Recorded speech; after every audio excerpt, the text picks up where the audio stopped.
What it do, YouTube? What it do, TikTok family? It's your boy Twinsky, back at it again with another banger. Follow me at Twinsky on all platforms. If you know, now you know. Whoa, whoa, whoa, whoa, whoa, whoa, whoa, whoa, whoa. We're going to keep it in there.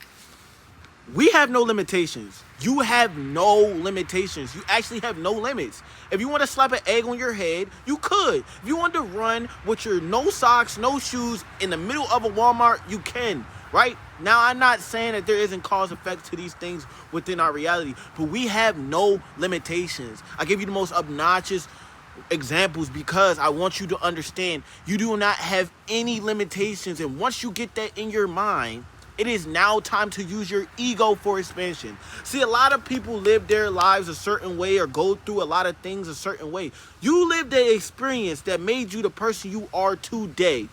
You have to use that for expansion. Do not become enlightened, detached from your ego, and think that you don't need to attach it for expansion. You have to find out your center. You need to know what makes you tick. You need to find your center. If you've seen Rise of the Guardians at any time soon, this is probably definitely for you. But you need to find your center. In that movie, Santa's center was Wander. In that movie, Jack Frost's center was fun. What's your center? Mine is jokes. Like, you know, fun, like being funny. But what's your center? What's your center? What makes your ego expand? What helps you catapult yourself within this reality? Now let's talk about some other stuff, because these are questions you need to ask yourself. And I just want to show you what time it is. Okay. I just want to show you what time it is. It's 2:22. You are in alignment. Talk to me. Okay? And yes, I have my notes down. 2:02 on my timer, which means you are in the right place at the right time. There is no right way to do anything. There is no right way to do anything that you do in life. There's no right way to do anything that you do in life. With all that being said, we are perfectly imperfect. So just start trying stuff. You have no limitations. I'm going to make that song. If it's not perfect, that's okay. Go draw that painting. Go do these things. Because what happens to us is we limit ourselves based off of other people's perceptions of reality. They're never going to change. Haters are going to hate. And people that motivate you and help you going to help you no matter what. No matter what you do, they're going to love what it is you are. Because they see you for who you are. You are seen by those people, and then you got haters. They see you for who you are, but they see you for what you feel. They can see that doubt and they'll attack it. They always come.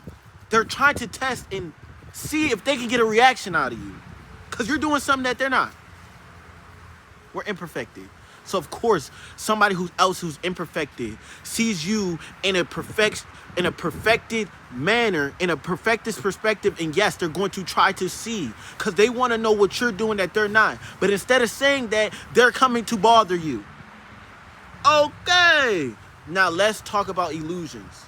Now, the thing about illusions could be anything, your everyday distractions, whether it's a TV show like SpongeBob or it's a dream you had of your girl or guy cheating. It could be something so simple, very toxic, but it could be something so simple that changes your perspective of where you're at right then.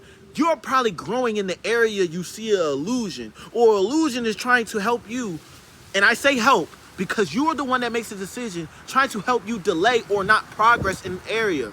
Really stumping your own growth based off of what you feel the illusion is giving you. Seeing it as truth or a sign. That's why people say, don't take everything as a sign or synchronicity. And don't take everything as it being told to you by some higher power. With all that being said, do not get tricked out here. Illusions was made for you not to progress and to be delayed. Woo! I hope you guys enjoyed this video, because I am enjoying this. I am flowing right now. Okay, let's talk about quantum particle colliders, okay? But before we do that, which is the quantum particle collider at CERN, there's probably other ones, but let's talk about the ones that's most important. Yeah, X-Men. X-Men has a quantum particle collider within it. Actually, it shows it in the beginning of the movie. And when it does, it shows that it is splitting time.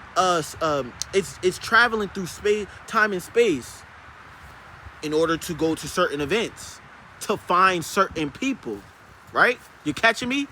And then the secondary uses of it is in Professor X's office, where he spies, uses his mind to connect to the interconnect, which is the internet of people, to spy on them. Not using the internet, but using a network that is genetically within yourself to spy on people. He puts the helmet on, and now he's spying on you.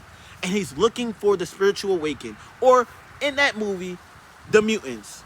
The spiritually, genetically awakened. Come on, guys. The ones who aren't like the others. With all that being said, quantum particle colliders are something we only talk about once or twice a year. And it's sitting in Switzerland. And it turns on, and every time it turns on, they give us public news. So, no, I'm not doing nothing against the grain. Public news about something crazy that happened. The creator died. There was a 4D ghost. It was all these shenanigans. But with all that being said, we're not paying attention. But hey. Next topic.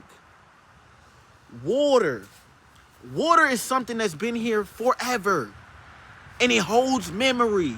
And no one talks about it. Not one person be like, yeah, water holds memory.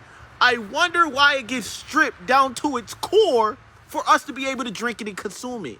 We actually can't interact with water in its pure form unless we go to the beach. And when you go to the beach and you have issues or mental, anything you're dealing with, when you go to the beach, what happens? You all of a sudden get peaceful. And when you go in it feels like it's taking everything that you was dealing with away from you. It's grabbing the memories.